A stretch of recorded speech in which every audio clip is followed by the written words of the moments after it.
L'île d'Ouat. Mon short de bain était encore légèrement humide et plein de sel. Je connaissais bien cette petite plage bretonne, près de l'île d'Ouat, sur laquelle je venais en vacances depuis mon plus jeune âge. Aux plaisirs innocents de l'enfance avaient succédé les premiers émois des amours de vacances. C'est aujourd'hui en célibataire divorcé que je venais de temps à autre déambuler sur cette étendue de sable gris foncé que foulée me remplissait de souvenirs capiteux. Le ciel vira en quelques instants de bleu intense à anthracite menaçant. J'étais encore à une bonne dizaine de minutes de ma voiture et je craignais de ne pas pouvoir l'atteindre avant le déchaînement des éléments. Les premières gouttes, énormes et chaudes, me firent presser le pas.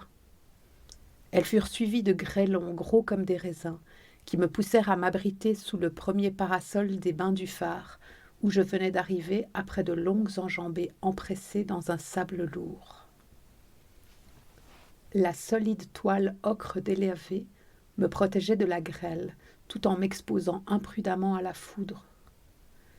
Mais je ne quittais toutefois pas mon abri de fortune, tandis qu'un ciel turbulent alternait glace et eau.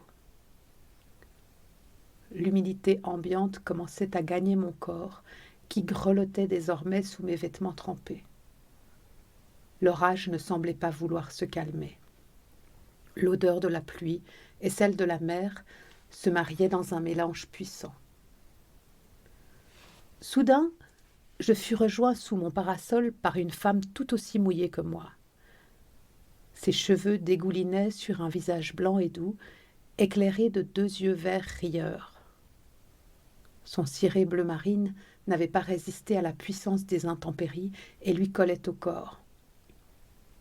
Nos regards se croisèrent et nous éclatâmes de rire de nous apercevoir similairement détrempés sous notre carapace improvisée. L'envergure de la toile nous faisait nous tenir tout près l'un de l'autre, chacun s'évertuant à fuir la colère sans fin de Dame Nature. Je la voyais grelotter, sans avoir rien de sec à lui proposer pour se réchauffer. Progressivement, la grêle s'éclipsa pour laisser toute la place à une pluie dont l'intensité ne tarissait pas.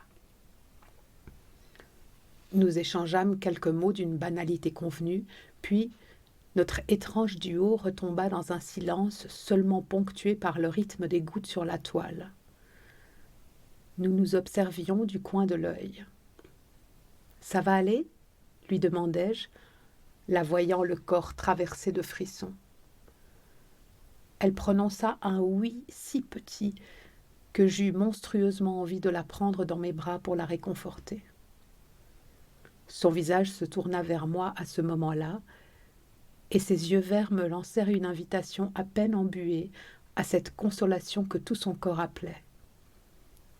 Je la pris dans mes bras, autant qu'elle vint s'y blottir avec un naturel désarmement. Nos corps s'arrimèrent l'un à l'autre avec simplicité, la chaleur humaine venant immédiatement faire rempart à la saturation de l'air ambiant. Je la sentais respirer sereinement sous le plastique de son ciré. Flottait dans mon nez l'odeur de son shampoing que ses cheveux mouillés exhalaient. De la chaleur que nous nous apportions mutuellement se dégagea une forme de tendresse. De cette tendresse cotonneuse finit par poindre une forme de proximité sensuelle. De cette intimité subite se mit à sourdre un désir à la démesure de l'orage. Nos visages se touchaient à présent, reliés par nos joues qui avaient fini par se réchauffer au contact l'une de l'autre. Un éclair zébra le ciel charbonneux et secoua nos corps qui n'en formaient plus qu'un. Nos lèvres s'unirent, formant un cercle sucré qui nous secoua tout autant. Il pleuvait toujours. Nous n'en savions plus rien. Gouttes, éclairs, tonnerre, coup de foudre à l'île d'Ouat.